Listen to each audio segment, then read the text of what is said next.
우리가 그리스도인으로서 살면서 주일 예배 자리에서 빠짐없이 드리는 게 바로 찬양이고, 또 우리가 설교 시간을 제외하면 가장 많은 시간을 예배 시간에 할애하는 것이 찬양입니다. 그런데 이 일에 이제 따로 헌신하고 있는 봉사자들이 있죠. 그게 누굽니까? 찬양팀이 있고, 또 우리 다른 교회에서는 또 성가대라고도 합니다. 성가대가 성경적으로 그렇게 옳은 표현은 아니에요. 왜 그렇습니까? 우리는 성가를 부르려고 여기 와 있는 게 아니고 하나님을 찬양하려고 여기 모여 있기 때문입니다. 그래서 찬양대라는 표현이 맞는 것이죠. 이 찬양대가 어떻게 헌신하고 있습니까? 주일마다 다른 성도들보다 좀 일찍 나와서 목을 풀고 연습도 하고 찬양을 준비를 합니다. 우리 교회가 그렇게 큰 교회가 아니잖아요. 그리고 전문적으로 음악을 전공한 사람도 없어요. 그리고 찬양대 규모도 크지가 않습니다. 그런 상황이다 보니까 이제 우리 찬양대 찬양이 다른 어떤 큰 교회들과 비교해 봤을 때, 큰 교회들은 보면 대형 교회들은 유튜브나 이런 데 보면은 뭐까지 있어요? 오케스트라까지 딸려가지고 웅장하게 이렇게 찬양을 하잖아요. 그들과 비교해 보면, 굳이 비교할 필요는 없지만 하자면, 우리 찬양대는 그들처럼 화려하지도 않고 기교도 그들보다는 부족하고 때로는 화음도 안 맞을 수 있습니다. 그러면 그렇다고 해서 우리가 찬양에 영감이 없냐, 감동이 없냐, 그건 또 아닌 것이, 저는 여러분 찬양을 이렇게 보면서 울컥할 때가 많이 있습니다. 우리 찬양대가 노래의 기교가 되게 탁월한 것도 아니고 실력이 어마어마하게 뛰어난 것도 아닌데, 찬양하는 우리 찬양대원들 한 사람 한 사람 제가 이렇게 몸을 틀고 이렇게 보고 있잖아요. 얼굴을 보다 보면 여러분이 부르는 찬양의 가사를 또 같이 속으로 곱씹으면서 따라 부르고 하다 보면 그렇게 은혜가 될 때가 많아요. 아마 회중석에 앉아 계신 여러분도 마찬가지일 겁니다. 우리 찬양대원들의 헌신은 우리 예배를, 우리 산동교회의 예배를 정말 거룩한 영광과 감격의 자리로 이끄는 귀한 통로가 되는 줄 믿으시기를 축복합니다. 근데 찬양을 이제 찬양대든 찬양팀이든 오래 섬기다 보면 우리도 모르게 찾아오는 어떤 위험이랄까요? 영적인 그런 것들이 있습니다. 그것은 여러분이 예배 시간에 일어서서 노래하는 행위가 그냥 음악 연주, 합창으로 전락해버리는 경우가 있다는 것입니다. 지휘자 쳐다봐야 되죠. 음표 보면서 박자 맞춰야 되죠. 음을 정확하게 내야 되죠. 이런 것들을 신경을 쓰다 보면 우리가 놓치기 쉬운 게 뭐냐, 정작 그 찬양의 대상이 되시는, 우리 찬양을 받으시는 하나님과의 깊은 인격적인 교제를 놓칠 수가 있다는 것입니다.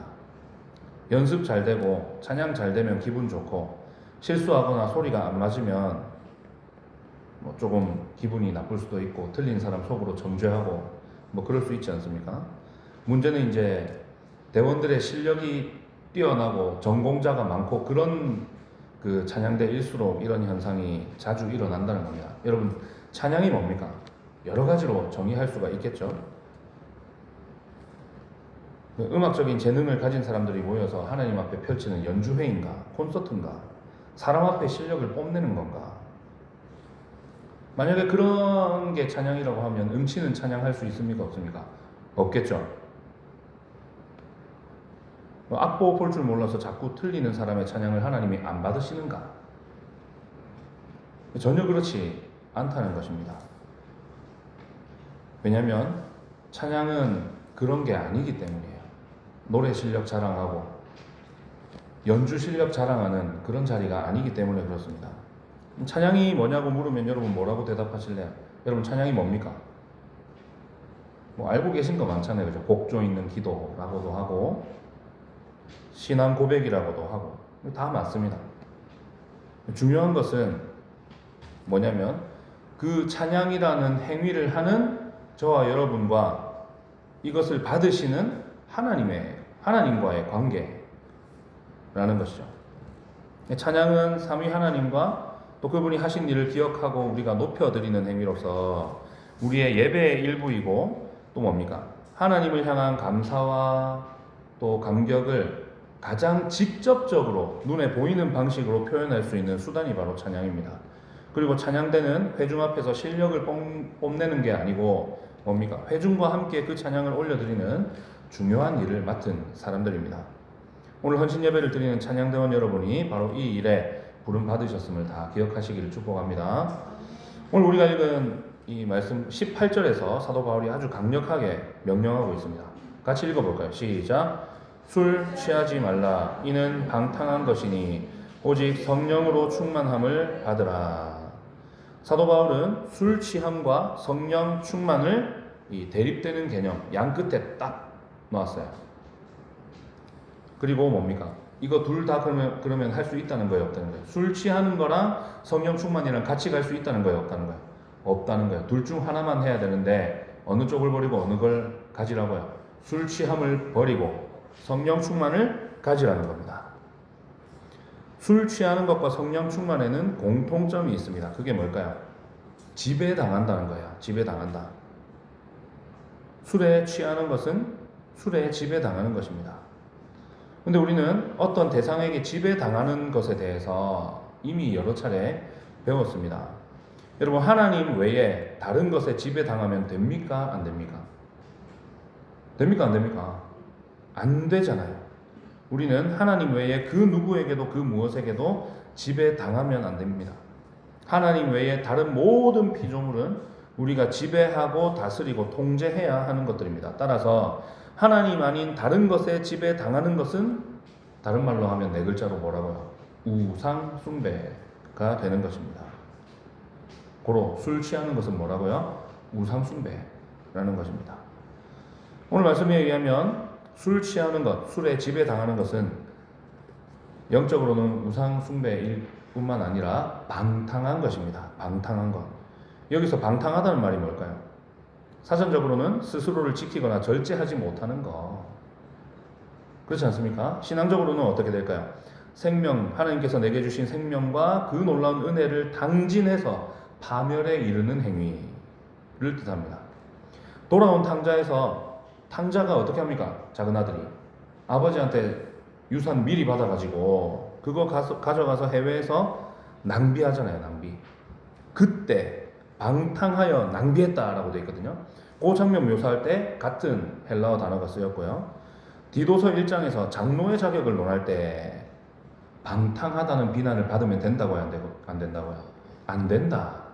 장로가 되는 사람은, 교회의 지도자가 되는 사람은 방탕하다는 말을 들으면 안 된다. 이렇게 언급이 되어 있습니다. 이처럼 술 취하는 것은 자신을 통제하는 그 통제권을 어디다가 넘겨주는 거야? 술한테 넘겨주는 거야. 술한테. 그리고 그 결과는 뭐라는 겁니까? 파멸입니다. 파멸. 방탕의 결과는 파멸이에요. 반면에 성령으로 충만함을 받는다라는 것은 누구의 지배를 받는 거예요? 술이 아니고 성령님의 지배를 받는 것입니다. 나에 대한 통제권을 성령님께 드린다는 거예요. 성령님께 지배당하고 성령님의 인도하심을 받는 인생은 어떻게 될까요? 방탕함과 정반대의 삶을 살게 되겠죠. 그래서 성령 충만한 사람의 삶을 딱 보면 어떤 특징이 있을까요? 방탕함과 반대되는 특징이 있겠죠. 예를 들면 주변이 잘 정돈되어 있어요. 돈을 쓰는 것도 함부로 쓰지 않아요. 자기의 감정을 잘 다스릴 줄 알고요.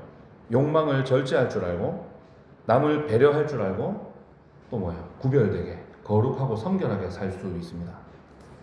성령님의 인도하심으로 모든 의사를 결정하고 그 기준은 뭘까요? 하나님의 말씀입니다.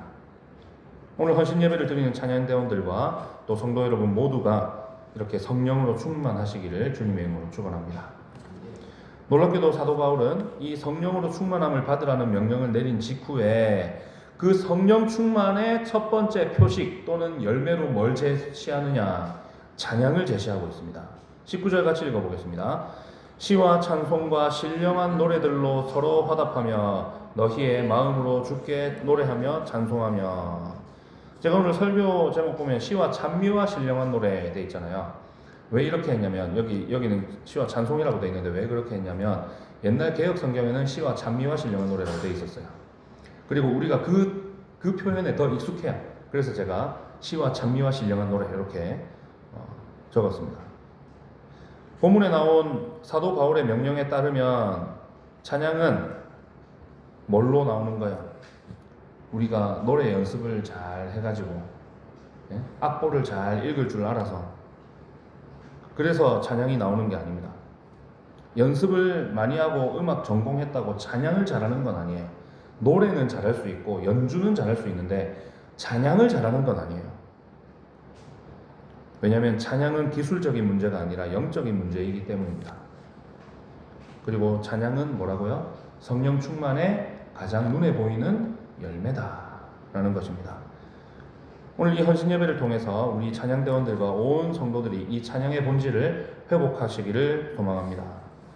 성령으로 충만한 자의 삶이 어떻게 드러나야 될까? 말씀을 통해서 살펴보겠습니다. 첫 번째는 성령 충만이 찬양하는 삶으로 나타난다는 것입니다. 18절 다시 보겠습니다. 술 취하지 말라 이는 방탕한 것이니 오직 성령으로 충만함을 받으라. 사도 바울이 이 말씀을 기록하던 에베소서를 기록하던 시대가 어느 시대입니까? 로마가 전 세계를 제패하고 지중해를 장악하고 있던 그런 시대 아닙니까? 그때의 세계관은 그리스 로마 신화의 세계관입니다. 그때 그 신들을 보면 다 뭡니까? 관장하는 그 분야들이 다 있잖아요. 제우스는 뭐 신들의 왕이고 아버지고, 뭐 아폴로는 태양의 신, 뭐 스포츠의 신, 뭐 이렇게 얘기하고, 아레스는 전쟁의 신, 뭐 이렇게 나오잖아요. 술의 신이 있을까요, 없을까요? 있습니다. 그게 이제 그리스 신화에서는 디오니소스가 되고, 로마 신화에서 이제 바쿠스, 우리 바카스 있잖아요. 자양강장제 바카스 있죠. 그겁니다. 바쿠스. 그 디오니소스와 바코스를 섬기는 그 축제를 배경으로 이 말씀을 기록을 했어요.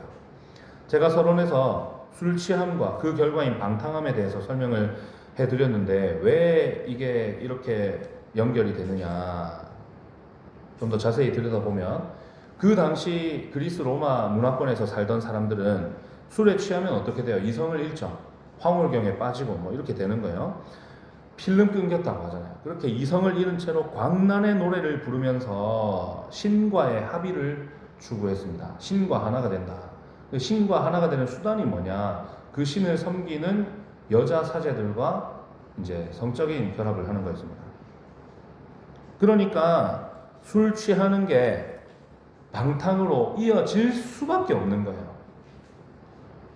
사도가 말한 방탕한 것이 바로 이런 겁니다. 자기를 통제하지 못하고 낭비하고 멸망으로 치닫는 무절제, 이게 바로 방탕이다.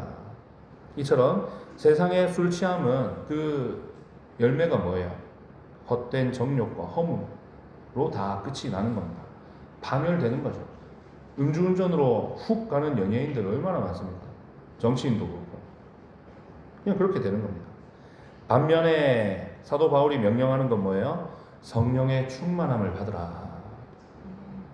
문법적으로는 현재 수동태 명령형, 그러니까 성령의 충만함을 받으라고 말했죠. 이게 성령 충만이 내 의지로 되는 거예요? 성령님이 나한테 해주셔야 되는 거예요? 성령님이 나한테 해주셔야 되는 거예요. 그런데 이게 단회적인 사건으로 끝나는 게 아니라 계속해서 받아야 된다고요. 계속해서. 자동차에 기름 떨어지면 계속 넣어야 되죠. 그죠? 차가 가려면 기름 계속 넣어야 돼요. 우리가 계속해서 어떻게 해야 되는 거야? 성령님의 주권적인 지배와 다스림을 지속적으로 받아야 된다라는 겁니다. 세상의 술은 인간의 이성을 마비시키고 감각을 자극하고 그 뒤에 방탕함, 그 결과로 파멸, 이런 것들을 가져오지만 성령님은 어떻게 하신다는 거예요? 우리의 이성과 감정과 의지와 지성을 싹 사로잡아서 방탕하게 만드는 게 아니라 온전하게 하시고, 더 말짱하게 하시고, 정돈되게 하시고, 절제하게 하시고, 거룩하게 회복시키신다는 겁니다. 그렇기 때문에 성령의 9가지 열매에 뭐가 들어가는 거예요? 맨 마지막에 절제가 들어가는 것입니다. 그리고 그 성령님의 통치가 임할 때 나타나는 우리 마음의 상태가 어떻게 되느냐. 19절 하반절에 이렇게 말씀합니다. 너희의 마음으로 주께 노래하며 찬송하며. 주께 노래하며 찬송하는데 어떻게 하라고요? 너희의 마음으로 노래하며 찬송하라. 이렇게 명령합니다. 신약 성경에서 마음은 그냥 단순히 감정이 있는 곳이 아니고 인격의 중심이고 어렵게 말하면 영혼의 좌소라고 이야기합니다. 그러니까 마음은 그 자체로 영혼이라는 거예요. 영혼. 이것을 근거로 찬양이 뭔지를 정의하자면 찬양은 뭐예요? 청각을 자극하는 예쁜 소리, 좋은 소리 이런 게 아니고 성령으로 거듭나고 성령으로 충만해진 마음 깊은 곳에서 터져 나오는 하나님을 향한 신앙의 고백. 이게 바로 찬양이라는 것입니다. 그렇기 때문에 찬양은 성령 충만의 가장 1차적이고 가장 눈에 띄는 열매가 되는 것입니다. 우리 헌신 예배 드리고 있는 찬양대원 여러분, 찬양 부를 때 여러분 마음은 어떠십니까? 어디에 가 있습니까? 악보에 표시된 음을 잘 처리해야 된다, 이런 부담감에 사로잡혀 있지는 않은지, 지휘자의 지휘를 보고 박자 맞추는데 급해서 가사 속에 담긴 그 하나님의 놀라운 사랑과 은혜, 십자가의 대속 이런 것들을 고백하는 중요한 사명을 잊어버리고 있지는 않은지 돌아봐야 한다는 것입니다. 다윗을 한번 보십시오. 시편 103편 1절에 이렇게 고백합니다. 내 영혼아 여호와를 송축하라. 내 속에 있는 것들아 다 그의 거룩한 이름을 송축하라. 다윗은 찬양을 입술로만 부르지 않았다는 겁니다. 어떻게 불렀다고요? 그의 영혼과 그의 속에 있는 모든 것, 자신의 전 인격을 총동원해서 하나님을 찬양했다라는 것입니다. 성령님께서 우리 마음을 만져주지 않으시면, 그래서 우리 마음 속에서 이것이 우러나오지 않으면 우리의 찬양이 아무리 잘 갖추어져서 웅장하고 멋진 합창이 된다 할지라도 의미가 없는 것입니다. 여러분, 하나님이 슈퍼스타 K 심사위원 아니잖아요. 우리가 틀리나 안 틀리나 그런 거 보는 건 아니거든요. 하나님은 우리의 노래 실력을 보지 않으시고 뭘 보시는 거야? 그 노래를 부르는 자의 마음을, 중심을 보시는 것입니다. 그렇기 때문에 찬양은 음악적인 어떤 기량이나 어떤 소질이나 이런 것들이 없어도 할 수 있는 거야. 여러분, 음치가 찬양할 수 있습니까? 없습니까? 있다는 거예요. 여러분, 벙어리가 찬양할 수 있을까요? 없을까요? 있다는 겁니다. 찬양하지 못할 리는 없어요. 우리가 찬양하지 않으면 하나님 어떻게 한다고요? 저기 굴러다니는 돌들한테서라도 찬양 받으시는 분이라고요.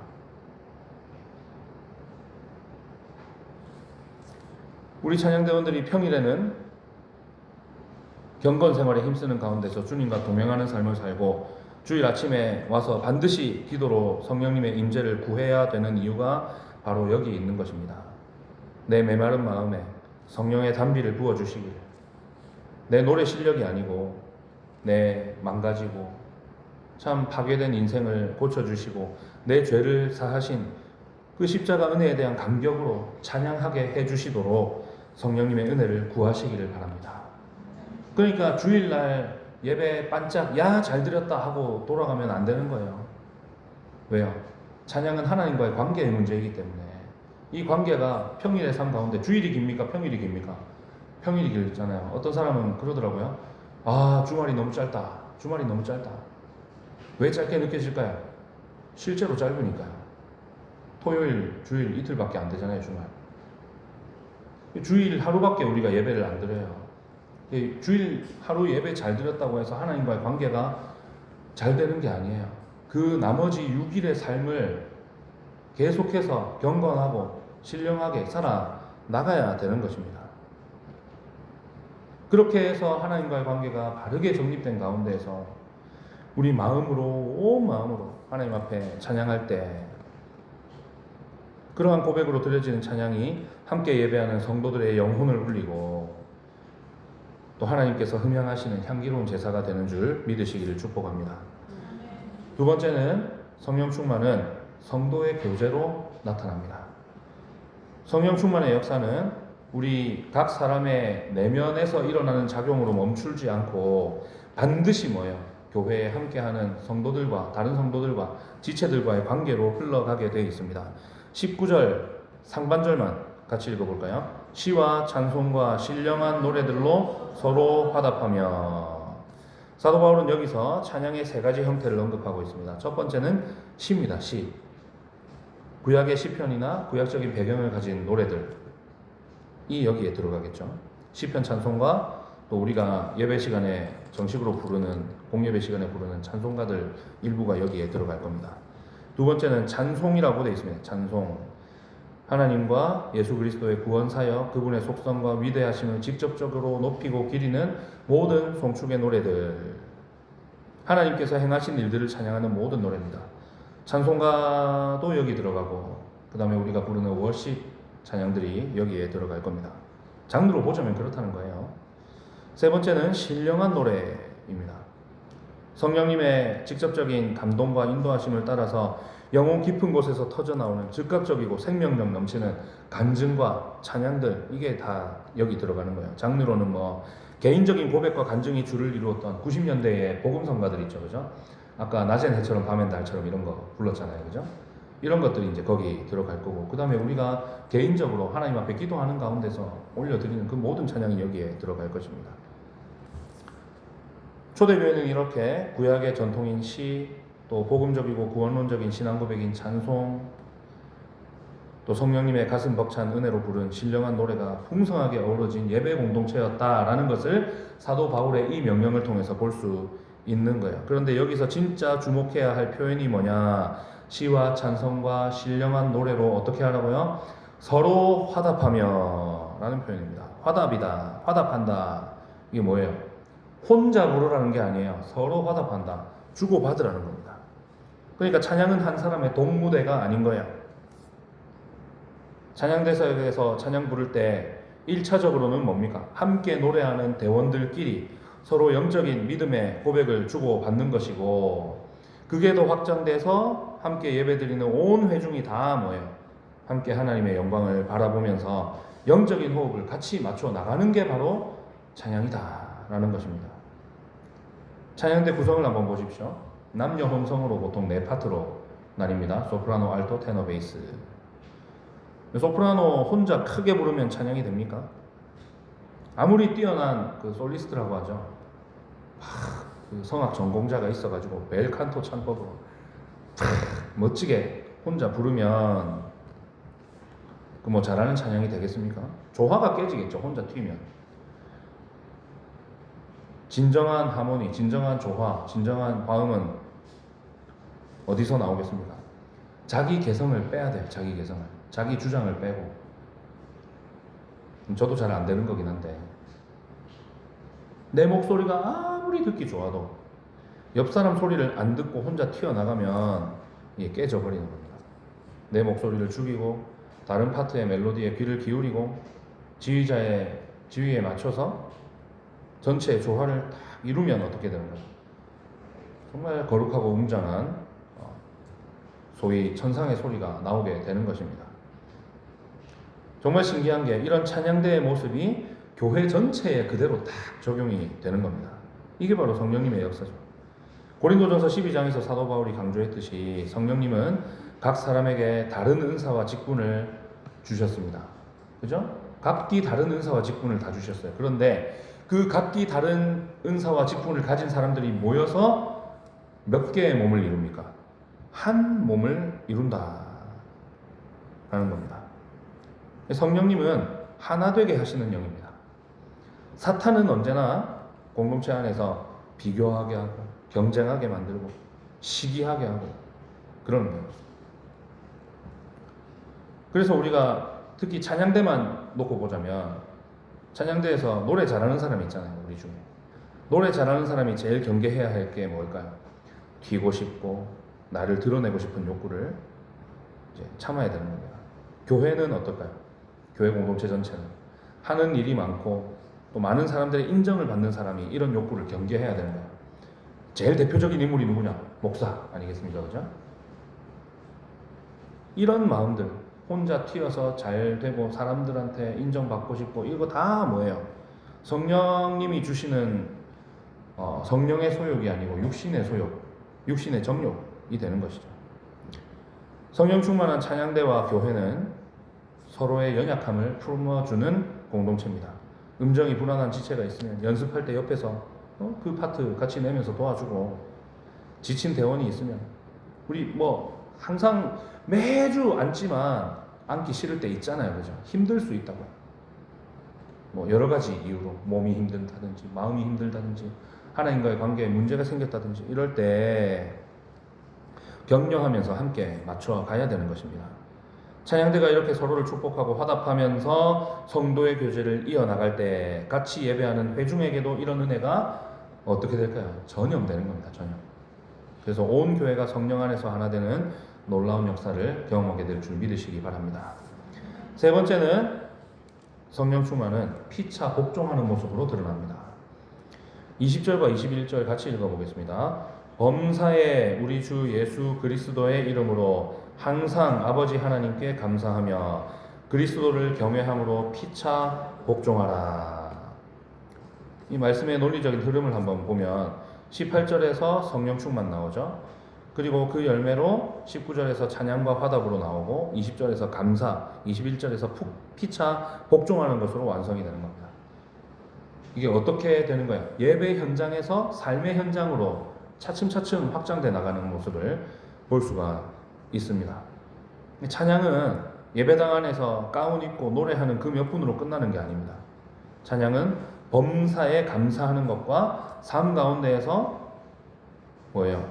피차 복종하는 모습으로 이어져야 이게 결국은 뭐예요? 우리의 삶이 완성된 예배로 나아가는 길이다 라는 것입니다.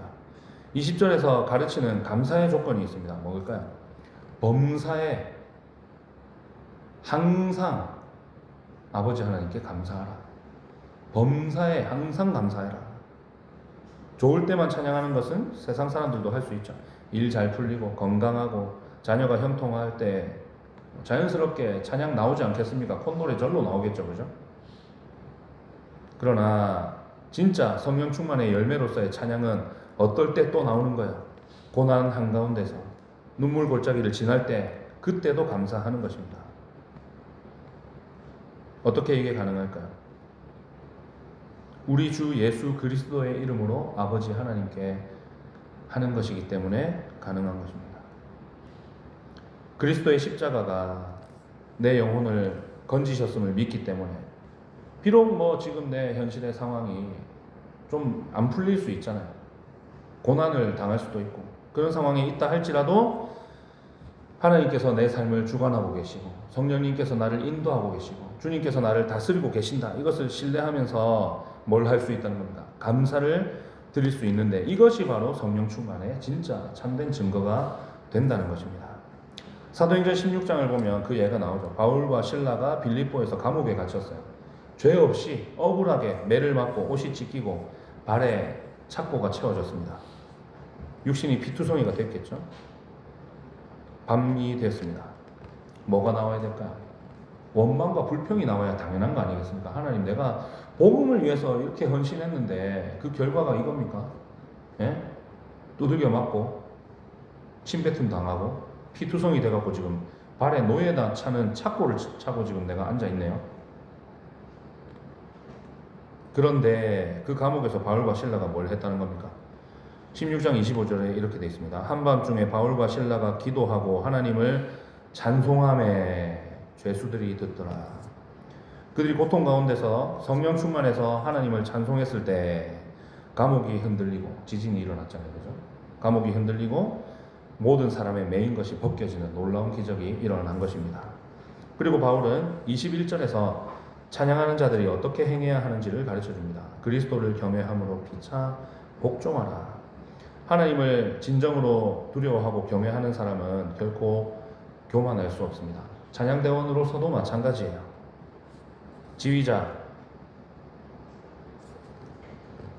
아무리 나보다 젊고 나이가 심지어 젊다 못해 어리다 할지라도 그 권위를 존중하고 질서를 지켜주고 보이지 않는 데서 헌신하는 겁니다. 뭐 때로는 우리는 다 각자 잘 하시더라고요. 그렇지만 또 남이 미처 정리 못한 가운도 정리하고 악보도 정리하고 연습 시간 지키고 이런 작은 순종들이 다 뭐예요? 하나님을 경외하는 삶의 찬양이 된다는 사실을 믿으시기를 축복합니다. 예배가 끝나고 예배당 벗어났을 때 또 여러분의 가정에서, 직장에서, 학교에서 어떤 소리를 내고 계십니까? 예배 시간에 우리 찬양 잘 했잖아요. 그죠? 온갖 예쁘고 아름다운 가사들로 찬양 열심히 불렀어요.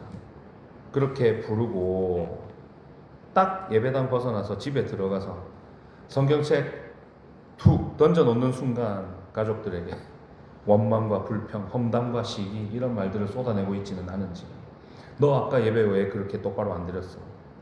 자녀들을 혼내고. 우리가 이렇게 살면 하나님이 예배 시간에 우리가 드리는 찬양을 받으실까요? 주일의 예배와 찬양이 평일의 삶으로 다 이어져야 되는 것입니다. 성령으로 충만해서 범사에 감사하고 가정과 일터에서 그리스도를 경외함으로 피차 복종할 때 저와 여러분의 모든 삶이 하나님이 기뻐 받으시는 신령한 노래가 될 것임을 믿으시길 축복합니다. 말씀을 맺겠습니다. 이 시간 헌신 예배를 드리고 계신 우리 찬양대원 여러분, 그리고 함께 예배드리는 성도 여러분, 하나님께서 우리를 창조하시고 독생자 예수 그리스도의 피로 구원해 주신 목적이 뭐겠습니까? 이사야서 43장 21절, 이 백성은 내가 나를 위하여 지었나니 나를 찬송하게 하려 합니다. 땅에서의 사명은 끝이 나요. 목사로서의 사명이 있고, 그죠? 교회 직분으로만 보면 장로의 사명, 집사의 사명, 권사의 사명 다 있어요. 찬양대원의 사명도 있어요. 이거는 우리가 죽으면 끝이 나요. 그죠? 은퇴하면 끝이 나고 죽으면 끝이 나고 이렇게 되는 거예요. 그런데 찬양은 영원히 계속해야 될 사명입니다. 이 찬양만큼은 영원히 끝나지 않아요. 그런데 또 이 찬양은 아무나 할 수 있는 일도 아니고 우리 스스로 할 수 있는 일도 아닙니다. 위로부터 부어주시는 성령의 충만함으로만 가능한 성령 충만의 결과, 열매라는 것입니다.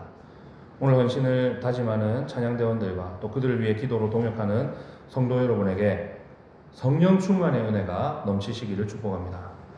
여러분의 찬양이 울려 퍼질 때마다 낙심한 자가 위로를 받고 병든 자가 치유를 받고 어둠의 권세가 떠나가고 특별히 하나님의 영광이 드높아져서 하나님만 홀로 높임 받으시기를 축복합니다. 이러한 은혜를 늘 누리기 위해서 삶 속에서 늘 찬양과 함께하는 가운데 주 안에서 서로 화답하고 교제하면서 피차 복종하는 저와 여러분이 되시기를 주님의 이름으로 축원합니다. 기도하겠습니다. 하나님 아버지, 찬양대 헌신 예배로 주 앞에 나와서 찬양의 본질을 되새기게 하시고 성령 충만한 삶에 대해 살펴보게 하시니 감사를 드립니다. 찬양대가 드리는 찬양이 위로는 하나님께서 기쁘게 받으시는 향기로운 예배가 되게 하시고 또 우리 회중에게는 은혜와 위로가 되도록 도와주시옵소서. 우리 산동교회 성도 모두에게 성령 충만의 은혜를 늘 주셔서 주님과 동행하는 가운데 거룩하게 구별된 삶으로 하나님을 높이게 하시고 우리의 입술에서 찬양이 떠나지 않게 하시고 주 안에서 교제하며 피차 복종하는 아름다운 공동체가 되도록 도와주시옵소서. 주 예수님의 이름으로 기도하옵나이다. 아멘.